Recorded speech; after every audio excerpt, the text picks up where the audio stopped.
Kayo po ba mga bossing ko ay isa sa mga masisipag na tao? At gusto niyo po mga bossing ko ay may patutunguhan ng inyong kasipagan? Meron po ako ituturo sa inyong mga bossing. Ito po ay isa sa mga subok na napaka-epektibo basta't may 100% kang paniniwala sa mga gatong mga pamamaraan. Paborito ko mga bossing ko ang bawang. Ang bawang mga bossing ko ay marami na sa aking patotoo. Dati-dati mga bossing ko ay nangihingi lang lagi ako kapag po ako'y magigisa sa aking pong nanay dahil katabi ko lang po ito, nanghihingi po ako ng bawang. Ngayon po, ultimong bawang ay wala tayong pambili. Ngayon po mga bossing, ang ginawa ko po ay dahil ako po'y naniniwala sa magatong mga pamamaraan, ay kaagad ko pong hinimay itong bawang mga bossing at ako po'y humarap sa may silangan. Nanalangin ako ng taimtim na sa pamamagitan nito ay magtuloy-tuloy ang pasok ng swerte. At pagkatapos mga bossing ko, ay inilagay ko ito sa tubig mga bossing. Mas mainam mga bossing ko na ang ating bawang ay ilalagay nyo rin po sa tubig. Kasi ang tubig ay kasaganahan. Humihigop ito ng mga negatibong enerhiya na nagdudulot mga bossing ko ng kamalasan. Ito po nung una ay ako po ay parang wala naman sa isipan ko na matutupad lahat ang mga aking kahilingan dito. Basta't ginawa ko lang po siya at ako ay nag-wish dahil kawikaan ko po mga bossing ko ay wala namang masamang maidudulot po nito dahil ikabubuti ko naman po ito kaya walang masama na sumubok. Nasinubukan ko po siya mga bossing ko, hindi ako makapaniwala sa mga swerteng dumating sa amin mga bossing. Ang daming mga blessing na dumating na hindi ko inaasahan.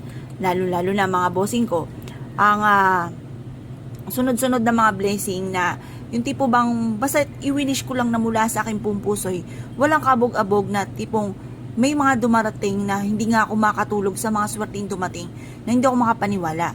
Tapos, sinabayan ko palalo ito ng sipag at tiyaga. Pero ang aking pong kahilingan lagi mga bossing ko sa mahal na Panginoon dati, pagkalooban lang ako ng isang pagkakataon at hindi ko to sasayangin. At ito mga po mga bossing ko ay naganap. Dumating po ito at ito po ay hindi ko talaga sinayang. Ako po ay lalo ko sinipagan, dinagdagan ang aking pagiging masipag, double time lagi sa pagkayot at lalo kong kumapit sa mahal na Panginoon. Ang daming blessing na dumating sa pamamagitan nito mga bossing. Marami rin po kayong mga iba't ibang pwedeng gawin po dito sa pamamagitan ng ating mga pampaswerteng ito. Ito po isa sa mga subok na napakaswerte. Kaya kung kayo po naniniwala at nais po itong gawin, huwag na po kayong magpatumpik-tumpik pa, subukan nyo po ito. Ngayon po mga bossing, kung kayo po naniniwala at nais po itong gawin, mag-wish po kayo na sa pamamagitan ng aking sipag at tiyaga at pananalig sa mahal na Panginoon, ay makakamit ko lahat ang mga pangarap ko sa aking buhay. Matutupad ang aking mga pinapangarap kagaya ng magkaroon ako ng malaking bahay, magkaroon ako ng magagarang sasakyan, magkaroon ako ng negosyo na dito na ako yayaman, at maligtas kami sa anumang kapamak at magkaroon kami ng napakahabang buhay. Tapos i-wish na po mag-wish na rin po kayo ng mga magaganda sa inyo pong kapwa. Na lahat ng mga bossing ko na nanonood dito at gagawa nito ay yayaman at magiging matagumpay, matutupad lahat ang mga pangarap sa buhay. Mag-wish po kayo kasi kung anong ginawa po ninyo at ano po yung ginawa nyo sa inyo pong kapwa na maganda, yun din po ang balik sa inyo. Gumawa kayo ng pangit, yun din po ang balik sa inyo. Kaya mag-wish na po kayo ng mga maganda na mula sa inyo pong puso. Pagtapos nyo pong ibilad po ito hanggang alas 8 ng umaga, ay kunin nyo na po ito. Ilagay nyo po ito sa center table or kaya sa hapagkainan kung saan kayo ay nakain.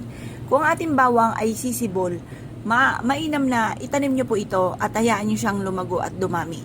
At or kaya kung hindi naman to sisibol at ito'y mabubulok, itapon nyo lamang po at maging aati pong tubig ay itapon nyo. I-maintain ang kalinisan ng tubig upang ma-maintain din po ang swerte. Ngayon po mga bossing, kung kayo paniniwala at nais po itong gawin, huwag na po kayo magpatumpik-tumpik pa at subukan nyo po ito. Kaya kung kayo paniniwala mga bossing, good luck po sa inyo po lahat!